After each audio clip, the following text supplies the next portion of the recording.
It is almost impossible to discuss the national development issues in this country without having to, at some point, for obvious reasons, put security concerns in the very heart of such conversations.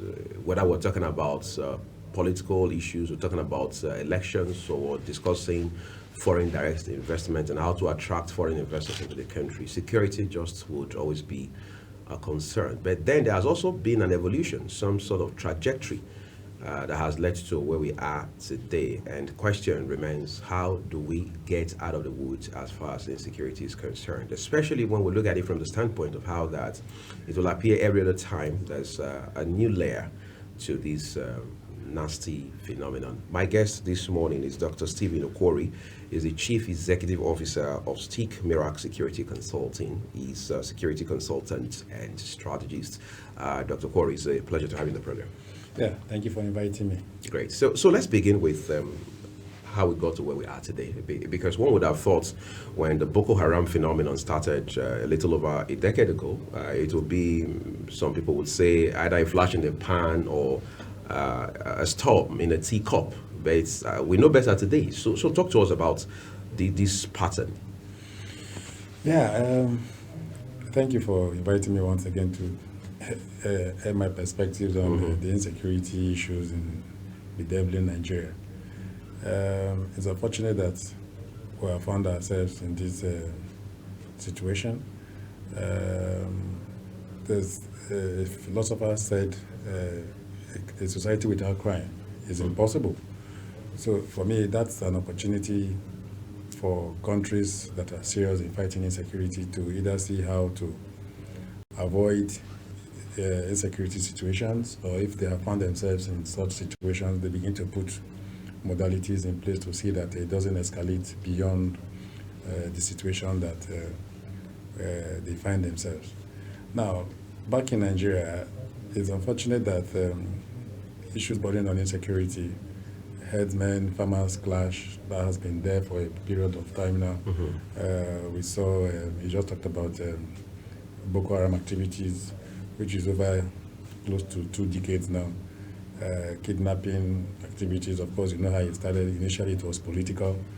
At some point, it got to a point where it was just to attract government's attention to the oil, South region. The militants in the Niger Delta. From that point, it now gravitated into kidnapping for ransom, and kidnapping for ransom has come to stay. You know, it's unfortunate that I'm using the word that it has come to stay, because perpetrators of kidnapping for ransom have seen it as a venture where it turns a penniless person to a wealthy individual. You know, so all these are the issues that we are seeing, and you know, a country without with security issues or challenges, of course, you know, development cannot occur. You know, so these are the situations that we have found ourselves, and we expect that the government, successive governments, even the one that we have now, would have been doing a lot to see that it doesn't escalate beyond what we're seeing. And every day in Nigeria, we see where bandits kill harmless Nigerians, innocent Nigerians going about their lawful businesses. They are killed. Kidnappers kidnap, collect huge sums of money from Nigerian citizens and even foreigners. And so terrorists carrying out terror activities. You know, so I think that the challenges are not new to us now as a country and as a government. So we expect that the government would have been putting modalities, mechanisms in place, framework, and see that these issues of insecurity are tackled head on. I know what has been done, but there's the argument by some analysts to say, look, if we hadn't gone a certain path, a certain route with regards to Boko Haram in 2010, for example, 2009, 2010, when we had former President Musa Yar'Adua, blessed memory, Nigeria would be where it is now. Was there a better way to have addressed that issue at the time? Yeah, you know, when the issue of Boko Haram came, the country didn't see it as a serious menace. I recall when the U.S. government listed Nigeria as a terrorist nation, the government went condemning why the U.S. should list Nigeria as a terrorist nation. But look at how it has become. You know, terrorist activities happening everywhere. You know, terrorist activities or acts are kidnapping, destroying government infrastructure, you know, instilling fears into the civilian population, forced marriages. When you know these ladies, these little girls that they kidnap, they force them into marriages and all that. All these are acts of terrorism, and this is what we are seeing now at the moment. So it's not that the government is not doing what they need to do, but I think that we cannot keep doing the same thing and we expect a different result. Now we have a new government in place, and we have new service chiefs that are in place that were appointed by the government, current government. Where I expect that each head of security agencies that we have should come with a vision, you know, to see that, okay, what was it that the previous heads did not do right, you know, and let us see how we can improve it. At the end of their tenure, then Nigerians begin to see how the legacy that they have left behind. But when you begin to take statistics or records of what has happened in the last 1 year of these current service chiefs and the government, you will see that they made tremendous effort in trying to see how to address the situation. For instance, in the last 1 year, according to the armed forces, about 9,300 terrorists and bandits were killed, you know, and 7,000 arrested. Then at about 4,882 assorted weapons were also recovered from these criminal elements, and 83,900 ammunition. You know, then at some point, over 4,600 hostages were rescued from the hands of these criminal elements, and also the police to have done quite well. About 3,016 suspected kidnappers were also arrested. But by the time you begin to look at this figure, you will discover that well over 20,000 of these criminals were arrested or killed. It goes to show that there are a whole lot of them, because can you see the sizable number, very, very small number that is terrorizing the country. So in the event where over 20,000 were killed and arrested at the same time, and we are still facing the challenges in the country, then I think there's a whole lot that they need to do, you know. And in doing that, they need to change tactics. They need to be strategic about what they are doing, and they need to be tactical about it.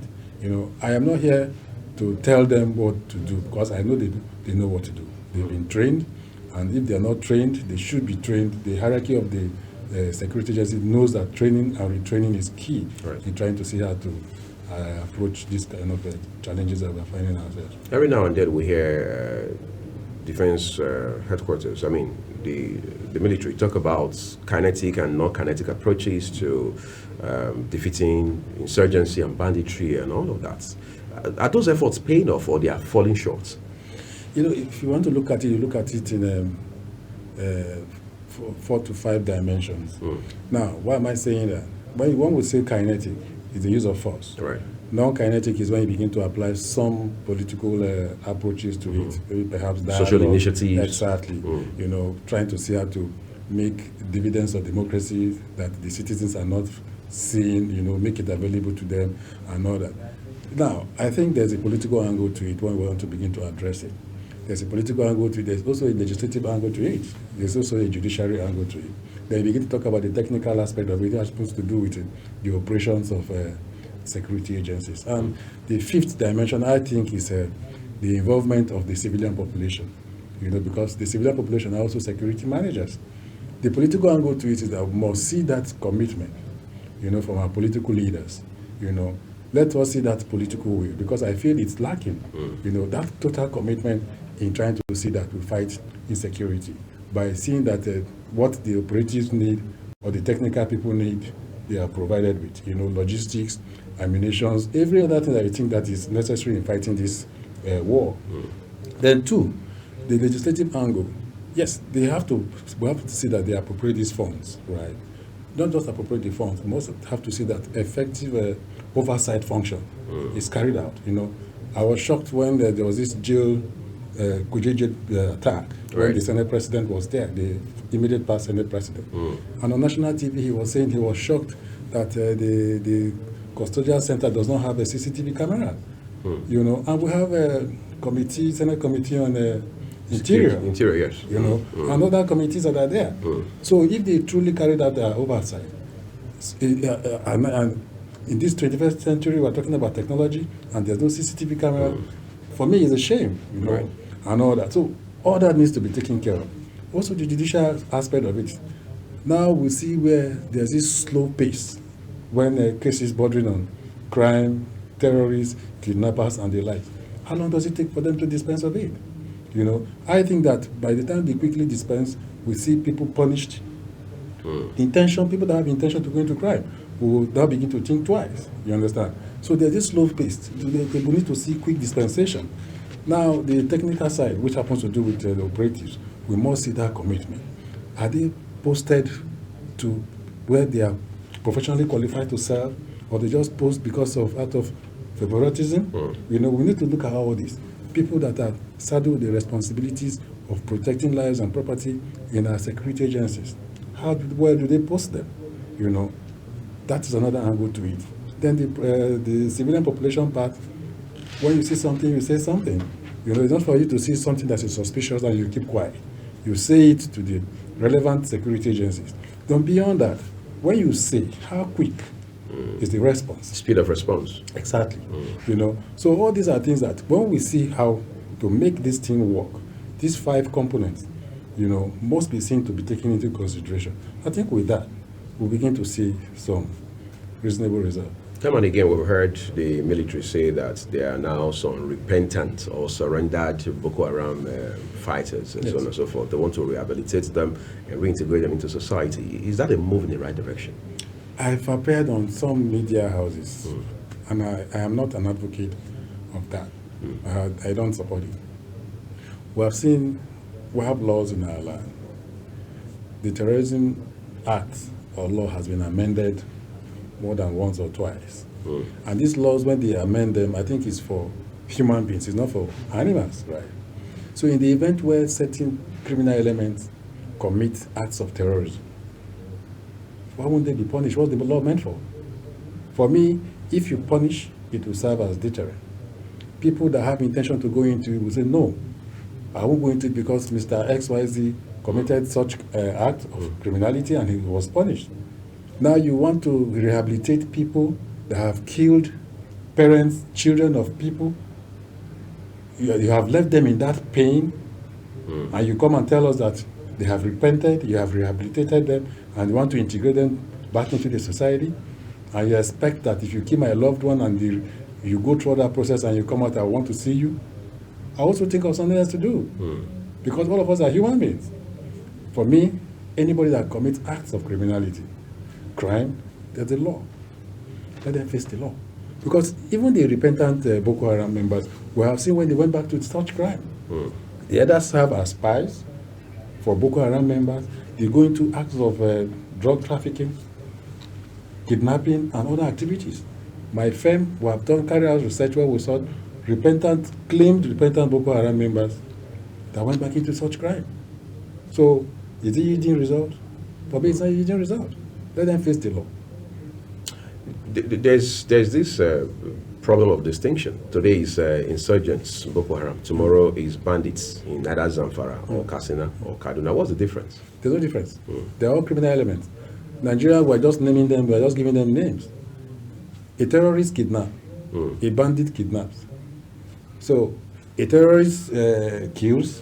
Bandits also kill. So, for me, they are just names being given to some group of criminal elements named by the government. For me, all of them are carrying out acts of criminality. And the law is there for them to face in the event where they are caught. The conversation around whether to ranch or not to ranch is back to the front burner now. Yeah. And experts say if we're able to address ranching properly, it will, to a large extent, help to tackle insecurity. What's your sentiment? I think in this 21st century, ranching is the way to go. Because even taking the animals from one point to another point is also already stressing the animals, the cattle, if you ask me. I think ranching is the way to go, but there's this challenge of coming from state governors that they don't have lands to give to the government for people to want to go into ranching and all that. I think is a solution to this farmers herders clash. Right. Because if herders don't move around with their cattle or animals, they won't go into or encroach into the farmer's farmland where he has taken his time, resources to cultivate his farm or her farm, then these cattle will just go into it and begin to eat up their crops. So that's the reason for the conflict between these two categories of farmers. Ranching is the way to go, but will the state government, because I've been following the issue of ranching, they said cattle rearing is a private business and all that. Anybody that wants to ranch should come ask for land and all that. It's not for the federal government to begin to ask for lands from the state to see how. I think they need to come to a round table where to accept this thing, because we have seen a lot of people. I'm from Benue, farmers, herders clash. We just see a lot of people being killed in the Agatu region, in the tea speaking parts, and the other parts of the country that we'll see. So ranching is a way, and if there's a way that the government and federal government and the state can find a common ground to see that they go into such a policy, it's for me, it's a welcome development. If it works. Boko Haram has been known to be very predominant, to have a stronghold in the northeastern part of the country, Adamawa, Borno, Yobe. You may say, okay, pockets of them in a few other parts, but predominantly those three states. Yes. In the case of the so-called bandits, you're looking at places like Zamfara, Katsina, maybe a bit of Kaduna and all of that. Some people say, well, for Katsina, for Zamfara in particular, it is the gold that's the point of attraction. What actually attracts these criminal elements to certain enclaves? You see, just the way you said, certain, like in Plateau, for instance, we see issues of what was in Plateau. It also boils down to the mineral resources that is also found in Plateau. I think that I've made some investigation about the issues of banditry activities in Zamfara, for instance, and there are some key Nigerians, Right. yes, that are behind what is happening. They try to see how to create these acts of criminality. Meanwhile, the gold is being mined illegally, behind the scene, And it has also opened the eyes of these criminal elements to know the importance of these mineral resources that they have, or they know where they mine them. So they try to see how to create fear, from the members of that community, so that certain things that they want to ask for that is supposed to go to the communities, they are not being provided. When a company or an organization is going into a place where a community, certain provisions are made, like they talk about the provision of potable water, schools, hospitals, and all that, because you are coming to take what belongs to them. So what do you now give back to that community where you are coming to extract these mineral resources? So some organizations try to see how to avoid giving back to their community, and in a way create this fear, and these activities of crime around the place, so that they can just continue harnessing those key mineral resources from the communities where they find such mineral resources. Minister of Solid Minerals Development, Dele Alake, corroborated your position recently when he said there are powerful Nigerians behind illegal mining in Nigeria. That seems to be a still piece of news. I mean, everybody knows that now. But what makes it more like a rocket science to be able to get hold of these forces and to... That's the amazing thing.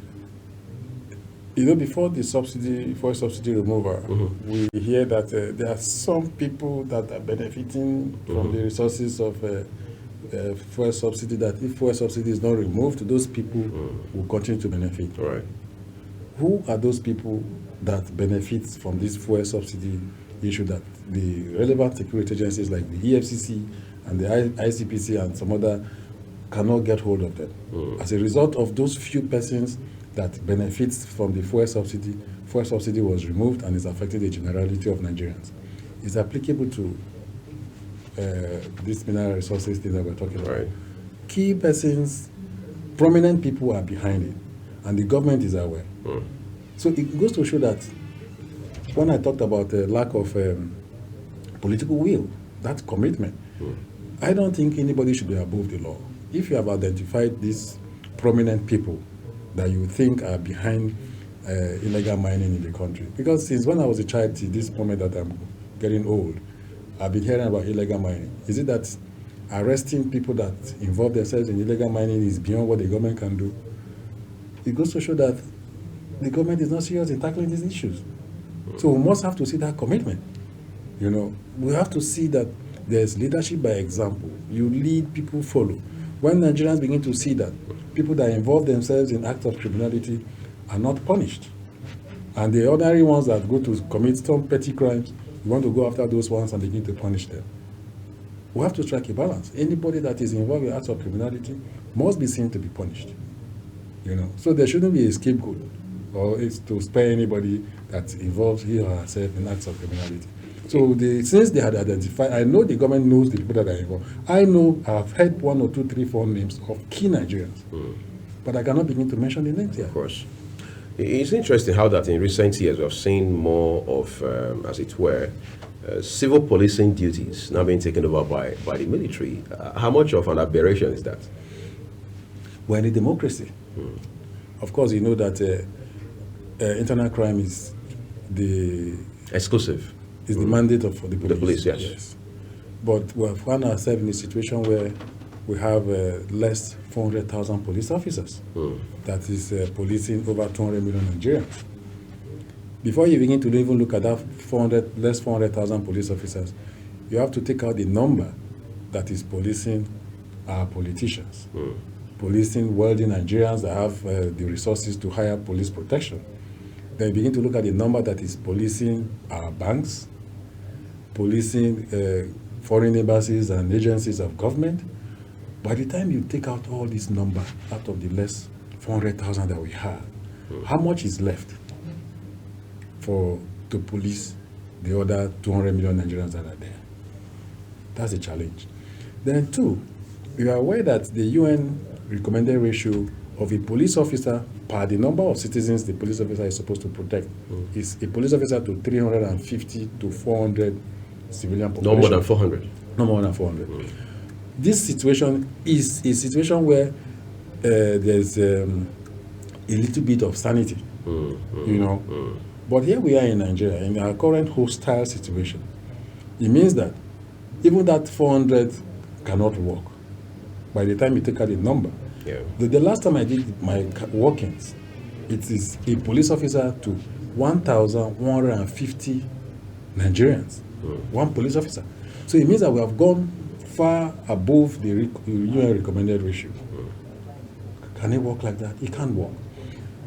Now, I don't know if you follow the news where the IGP stopped the list that was recommended by the Police Service Commission. So that's a conflict again between the PSC and the Nigeria Police. How can we find ourselves in this kind of mess? Mess in the sense that people that went through the training, the process, wrote tests, the CPT tests, physical trainings and all that. At the end of the day, did not make the list. People that failed during the process of exams, physical training, people that had medical issue, conditions that were eliminated. They saw that they brought them back to that list. So that validates the argument of the police to say this recruitment process was faulty. Exactly. And they proved it that, yes, this was what happened. So if we are really serious about fighting insecurity, how can there be this kind of manipulation from an agency that is saddled with the responsibility of recruiting people into the police? Corruption, people paid to find their way into that list. And up to now, we're not hearing any news of anybody being arrested in respect to that. So, you see, it takes me to punishment and reward. When people fail in their responsibilities, are they punished? They're not punished. We don't see where they punish them. The jailbreak in Kuje, the report that was submitted to President Buhari, who has been fired? Who was punished? Nobody. And you think you can do this and continue to get away with it and you want to get a different result? We know the issues. We are looking out for solutions to the problem. And what we are seeing within the government and its agencies, we are not seeing any improvement. We are not seeing any commitment in trying to improve the process. So why won't the military? Why won't you see the military? Because it's clearly shown that the police are overwhelmed. And that is why you see the military has become very common We see them on our streets, taking over the responsibilities or the tasks of the police. What's your assessment of the investment we make in the military beyond just giving them arms and ammunition? Are we making substantial investment? Yes, if you ask me. But the investment, even in terms of resources, is being cutted away by military officers. It goes into their private pocket. I know of a military officer that was head of the accounts in the army. He's late now, he retired and late. His families are fighting over his property. If you see the list of his properties in Abuja, in Ibadan, and Lagos, you will marvel. All this from a military officer. I know that in the US, for instance, you don't make money when you are serving as a military officer. You make money when you are out. As a retired officer, you become a military contractor, a military consultant, and you are paid heavily beyond what you earn. Maybe write a few books and sell the rights. Exactly. But here, you make the money while serving, and nothing is done. So you're more of a businessman than a military officer. That's the point. So we see millions of naira being channeled into the military, the armed forces, even with the police and all. But are we seeing the result? How can a military officer retire from the police and you have all that wealth, landed properties in choice areas and all that, and we know the value? So there needs to be accountability, transparency in the dealings of the military. It's not a situation where we begin to put ourselves that the military, they are not being checked when resources are being appropriated or released for the purpose of fighting insecurity. There should be some theme that will check the books. Let us see that the money that is being sent to them to carry out the mandate they've been saddled with, let us see that they are using the money judiciously. Yesterday was Salah. I mean, Eid al-Kabir, a day that is very special and sacrosanct for Muslims.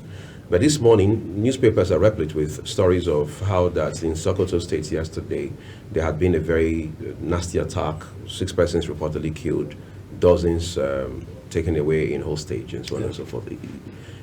Now, Sokoto is part of the northwestern belt. Should that strike horror in our hearts that Sokoto might turn out to be another hotspot if nothing is done at this point? If you go to check what happened in Sokoto now, you discover it didn't happen in the city of Sokoto. It happened in one rural community. Crime is local. This crime that we see, most of the crime, like 99%, happen in our hinterlands, our very rural communities, when there is no single security presence. If you go to some communities in Nigeria, you won't see police, you won't see soldier. But I bet you... And there are people there? Yeah, there are people living there. But I bet you if you go to these communities, you see vigilante. Are you aware? You see the presence of vigilante in these very communities, that you cannot see a policeman there. But you see vigilante group. Because the communities have decided to take to their own security, to see how to protect themselves. And they hire some able-bodied youths and some persons that have served either in the police or the military and retired and went back to their villages to see how to serve as advisors to those youths when they put them together to provide their own security. Now we have established that there's no presence of security in our rural communities. What has the government done differently to see that there's security in our rural communities where this crime happened? The vice president sponsored a bill while he was a senator for the establishment of Nigerian Hunters and Forest Security Service. The job of this group is local, to see that where criminals hibernate in our mountains and our forests, because they are used to the terrain, they are from these very communities, they can comb these mountains and all that and forests to see where these criminals use as their hideout. That bill is waiting for assent by the president. You're also aware that the current speaker established or sponsored a bill for the establishment of Vigilante Group of Nigeria. Of course, the activities of Vigilante Group is also local. our rural communities. That bill is before the president. So what is it have we done differently? We have been using the police, the military, and all that. How effective have it been? Has it yielded the desired result? The answer is no. Because people are killed in our rural communities. Let me take you back off the shores of Nigeria. In the US, there was FBI, CIA, and the other National Guards and the other security agencies that they had, or they have. When what's this man's name now? Osama bin Laden, when he struck,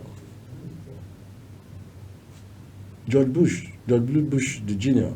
said, no, this thing cannot happen again. What do? The assembly of the US, they had to sit and say, okay, they had to come up with what you call the Homeland... Department of Homeland Security, DHS. That's the reason.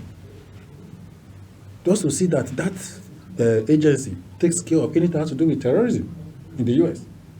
I think after that attack by Osama bin Laden, there's been some kind of peace. Relative calm. Yes, when it has to do with terror. Right. So the US decided to do something differently. They didn't say, okay, we'll have the FBI and all that, we don't need anything like that. So now when we begin to talk that we should have a structure that should take charge of our local security, and we begin to raise these issues, Nigerians out there begin to say, no, this. We have done extensive research. And I think we should think outside the box at this point.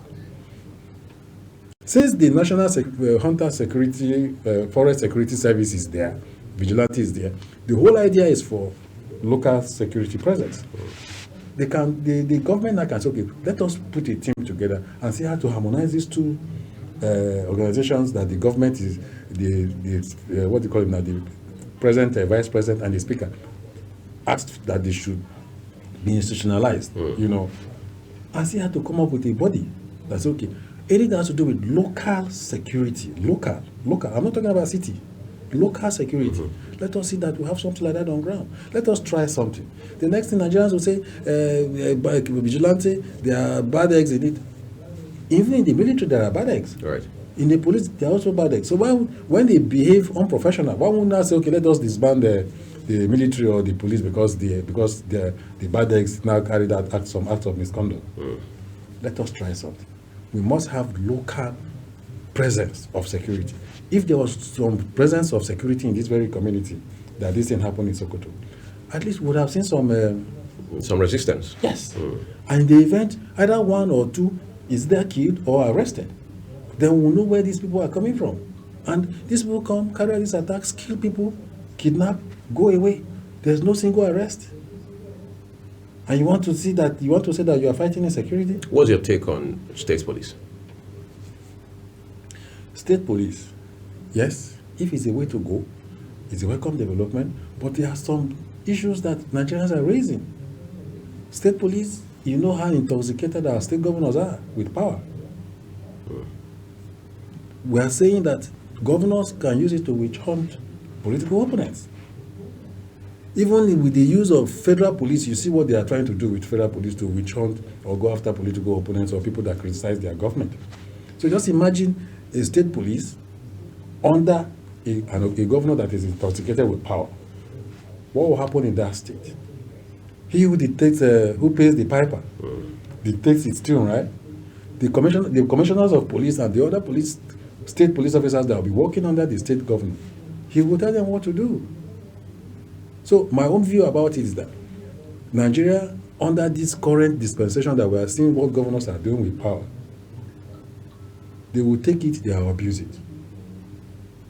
For me, let every issues that has to do with security agencies, let it still be under the supervision of the federal government. For now. Yes. Interesting. I want to talk about some of the collaborations we thought we were going to find some partnership before now, particularly under former President Goodluck Jonathan, that the U.S. was coming to collaborate with Nigeria. At the point, we even heard things like they were going to introduce drones to some part of the north. They were going to bring a base. Of course, lately we also heard that the French authorities were talking to the Nigerian government about establishing a base, which most Nigerians resisted because of examples across the West African sub-region and all of that. What kind of international partnership, one that is very strategic, should Nigeria be seeking at this time? Now, there's a lot technology does now, Right. but I think we're not taking advantage of that. I was shocked that this point in time, 21st century, I just heard the IGP talking about the use of drones. I think this issue of drone should be something that we have been used to like 10, 15 years ago. So we're coming late now. Very late. Seriously, very late. But Chinese proverb that says the best time to plant a tree is 20 years ago. Another best time is now. So let us use the opportunity that we have now. There's a lot that technology does. You can sit here and monitor what is happening somewhere else with the use of technology. We saw where the military, the army specifically, now misinterpreted when they were using drones to kill over 80 persons in Kaduna when they were carrying out their religious festivity. We have seen in this country where bandits, the last Salah, after fasting Right. in Zamfara, bandits in the prayer ground, arms, ammunition everywhere, observing their prayers. And we couldn't use drone to carry out attacks on them. These are the questions Nigerians are asking. You will kill innocent people with a drone. Criminal elements gathering somewhere, you cannot kill them with drone. Videos on the social media where a bandit's daughter was getting married, and we saw where they were displaying arms, shooting in the air and all that. And we see these videos come to the social media through which network? Is it Glo? Is it MTN? Or is it the other service providers? And we cannot carry out an investigation to know how these videos come to the social media platform. In the southeast, IPOB with arms and ammunition video celebrating the headquarters of, I saw it on their flag. Biafra, what, Army, Liberation, what, displaying arms and ammunition on the social media. How did this come? We must have to be seen to be serious. Fighting insecurity, and there's a lot technology does. We have to see how to collaborate with Western world. It's not about ego. I watched the immediate past National Security Advisor, General Mongo, talking about trying to hide under one name. I can't remember that we cannot begin to expose ourselves as if we don't have the capacity to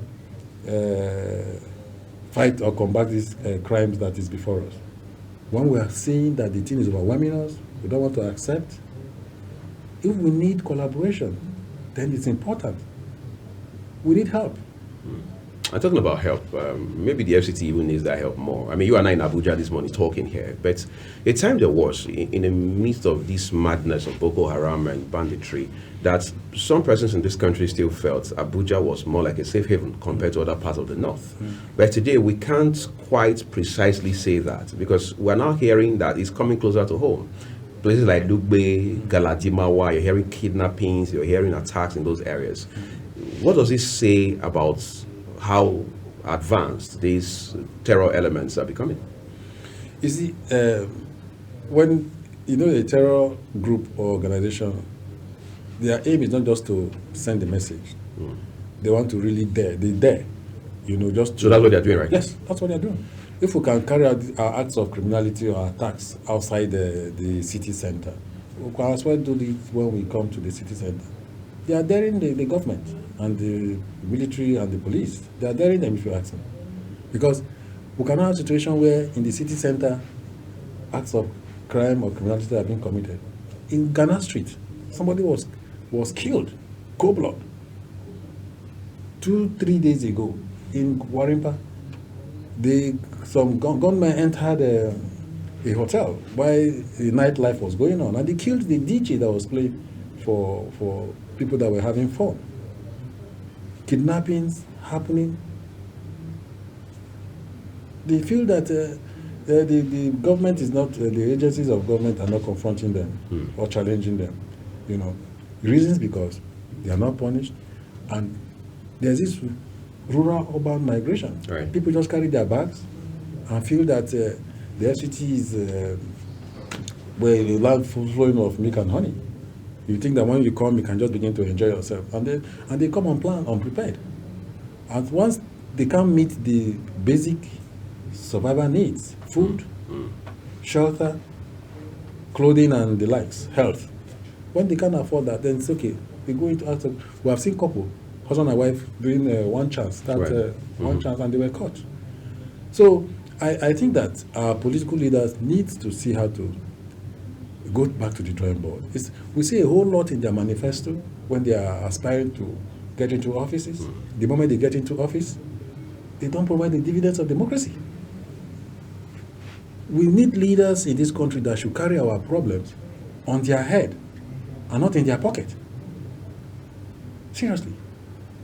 You cannot keep telling Nigerians to endure, sacrifice, and you people that are leaders are not enduring. They see you live a lavish life, carry convoy of cars, when we know that the economy is biting hard. How do you want to convince them? I tell people the NLC is asking for minimum wage increment to 250,000. Politicians are taking their own allowances and salaries.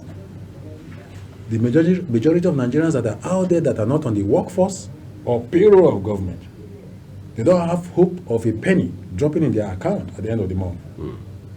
What is the government talking about those set of people or category of people?